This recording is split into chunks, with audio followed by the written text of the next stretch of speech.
Bismillahirrahmanirrahim. I want to thank Dr. Salim and ISESCO for allowing me to speak about our Holy Prophet Muhammad Sallallahu Alaihi Wasallam, the greatest human who stepped on this earth. Firstly, our Prophet, greatest civilization on earth. And that civilization was based on the state of Medina, which the Prophet set up.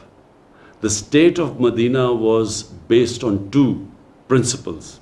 Number one was rule of law. Our Prophet said that even if his daughter committed a crime, she would be punished. And secondly, he said that many nations before you have been destroyed, who had one law for the powerful and the rich, and one for the weak and the poor. In other words, nations which did not have rule of law, who had the law of the jungle, might is right, were sooner or later destroyed. And great nations always were based upon justice.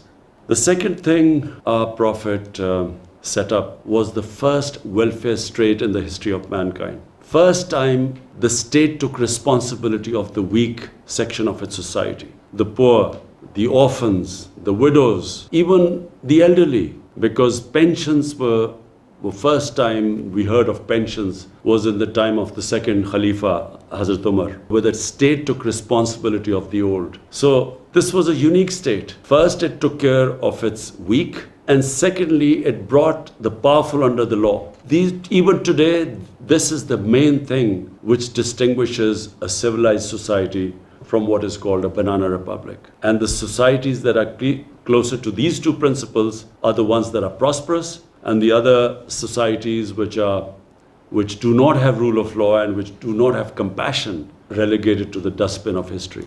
We have seen the latest rising power, China. The Chinese took out over 700 million people in 30 years. They took them out of poverty. In other words, they thought about the weak in the society. And secondly, over 400 ministerial level positions, people were thrown into jails for corruption. In other words, they brought the powerful under the law. This is, in my opinion, the basis of a society which emerges, which grows, which ascends. And it was on these principles the state of Medina was based upon. And in human history, it was the most remarkable turnaround from Arabs who were desert Arabs who had no significance. Within the space of 12-13 years after the Prophet took over the state of Medina, it's one of the most remarkable things in human history that within 12 years, the Romans had collapsed in front of this new revolution.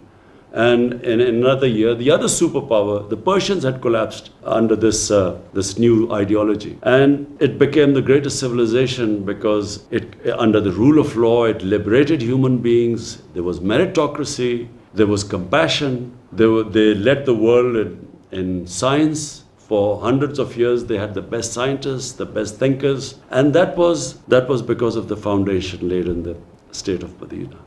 And I hope that in the Muslim world, we will again go back to those basic principles, because those basic principles are, according to our great Iqbal, one of the greatest thinkers of the subcontinent, who said that whenever in history the Muslims have risen up, they've always gone back to the old principles of Islam, which were embedded by the Prophet in the state of Medina. Thank you.